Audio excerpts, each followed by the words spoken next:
आज हम बात करेंगे कुंडलिनी के बारे में।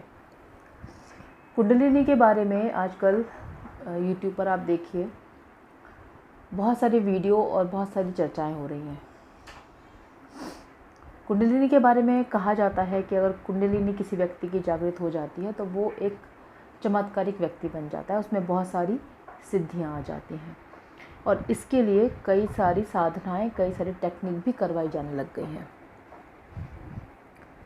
कुंडलिनी जागरण करने से पहले उसके बारे में जानना कि वो कैसे जागृत होती है, उसका जागृत होना ज़रूरी क्यों है और वो जागृत अगर नहीं हो रही है तो उसके पीछे का रीज़न क्या है, ये बहुत ज़रूरी होता है। अगर पात्रता नहीं है शरीर में और मन में कुंडलिनी को संभालने की और कुंडलिनी जागृत हो जाती है तो ये आपका जीवन नर्क भी बना सकती है। ये बहुत रिस्की होता है। अब पहले इसका बेस जानना बहुत ज़रूरी है। कुंडलिनी जागृत कैसे हो सकती है इसके बारे में हम बाद में बात करेंगे। पहले ये जानना ज़रूरी है कि वो जागृत होती क्यों नहीं है, हो क्यों नहीं रही है। तो कुंडलिनी के बारे में जो लोग पढ़ते होंगे या जो इंटरेस्टेड होंगे तो वो इतना तो जानते होंगे कुंडलिनी के बारे में कि उसका स्थान क्या है। उसका स्थान है मूलाधार चक्र, यानी कि वो स्थान जब हम धरती पर बैठते हैं, जब हम ज़मीन पर बैठते हैं, जो हिस्सा ज़मीन से सीधा टच होता है वहाँ पर होता है मूलाधार का स्थान। वहाँ पर कुंडलिनी एक त्रिकोण शेप में 3.5 घेरे डालकर बैठी हुई है और जो कुंडलिनी की पूँछ है वो उसके मुख के अंदर है। जैसे कि सांप की पूँछ उसके मुख के अंदर आ जाती है तो वो लॉक हो जाता है। अब जो मूलाधार चक्र है वो धन से रिलेटेड है, धन, समृद्धि, इन सब से रिलेटेड है।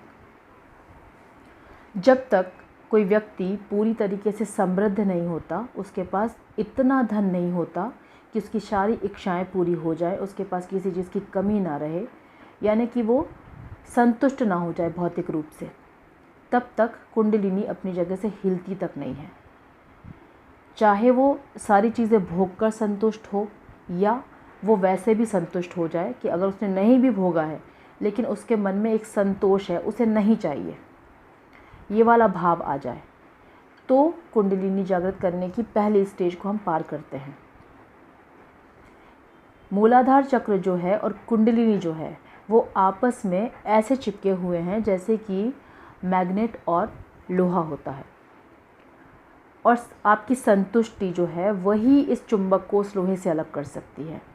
और जो आपकी इच्छाएं हैं, जो आपके अंदर की डिज़ायर्स हैं, वो सारी इसको और ज़्यादा पक्के तरीके से जोड़ देती हैं और कुंडलिनी अपने स्थान पर और पक्के तरीके से चिपक जाती है और वो मुक्त नहीं हो पाती। तो अगर किसी को भी कुंडलिनी जागरण करना है, इस क्षेत्र में आगे बढ़ना है, तो पहले उसे अपनी सारी डिज़ायर्स को पूरा कर लेना चाहिए। उसके मन में ये डिज़ायर नहीं होनी चाहिए कि मेरा ये मुझे भोगना बाकी रह गया, मेरी ये जिम्मेदारी अभी बाकी रह गई है, कहीं पर भी अटकना नहीं चाहिए। तो ये स्थिति होती है जब जाकर हम कुंडलिनी जागरण की पहली प्रोसेस कर पाते हैं। तो जो लोग अभी अलग अलग जिम्मेदारियों में फंसे हुए हैं, आर्थिक रूप से भी पूरी तरीके से संतुष्ट नहीं हैं, समृद्ध नहीं हैं और वो फिर साधनाओं में आकर सीधा कुंडलिनी जागरण की तरफ जाते हैं, तो वो प्रॉफिट नहीं होता, उनको बेनिफिट नहीं होता, उनको लॉसेस ही होते हैं।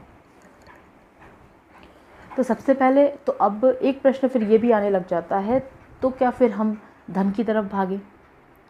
धन की तरफ भागना नहीं है, लेकिन अगर आप अपने आप को पूर्ण रूप से संतुष्ट कर सकते हैं चीज़ों से, भोगों से, तो उसे करने के लिए धन की आवश्यकता तो होगी। अब जिन लोगों को हम देखते हैं कि जो आध्यात्म में बहुत आगे हैं या बहुत फेमस हैं, जो लोग हम जिन्हें जानते हैं, वो लोग धन के मामले में भी समृद्ध हैं और तभी जाकर उनकी प्रोग्रेस होती है। ये एक बहुत विवादास्पद विषय बना दिया गया है कि आध्यात्म और धन संपदा ये बहुत डिफरेंट चीज़ें हैं। जो आध्यात्म में होता है उसे धन की कोई आवश्यकता नहीं होती। एक्चुअल में ऐसा नहीं है। अगर आप बहुत आध्यात्मिक होना चाहते हैं, अच्छे लेवल पर पहुंचना चाहते हैं, तो आपका ये पहला जो चक्र है यानी कि मूलाधार चक्र और पहली जो सीढ़ी है यानी कि धन संपदा और समृद्धि, यहाँ से आपको पूरी तरीके से समृद्ध होना बहुत ज़्यादा ज़रूरी होता है, तभी आपकी यात्रा जो है वो आगे बढ़ती है। तो जो लोग भी आज बहुत अच्छे लेवल पे हैं आध्यात्मिकता में, वो इधर से यानी कि धन से पूरी तरीके से संतुष्ट हैं।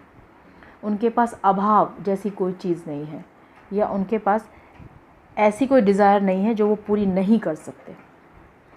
अब जिनका उद्देश्य आध्यात्मिक होता है, उन्हें धन क्यों चाहिए होता है?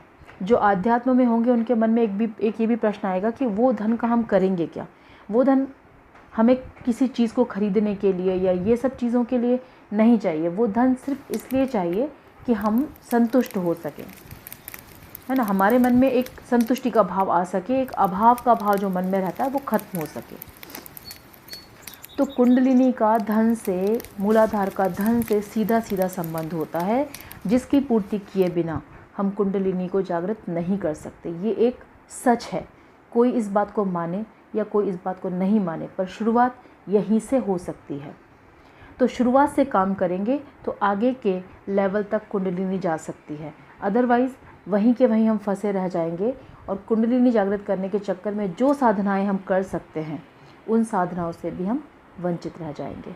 तो जो चीज़ें हमें करनी है, जिस तरीके की साधनाएं करनी है, पहले उसका बेसिक नॉलेज इकट्ठा करें जो कि बहुत ज़रूरी होता है, इसके बाद ही उस क्षेत्र में आगे बढ़ें। अदरवाइज़ जिस लाभ को लेने के लिए आप जा रहे हैं वो तो आपको नहीं मिलेगा, लेकिन उसके नुकसान आपको झेलने पड़ सकते हैं। तो ये था कुंडलिनी के बारे में एक बहुत ही महत्वपूर्ण लेकिन एक बेसिक नॉलेज जो आपको होना चाहिए।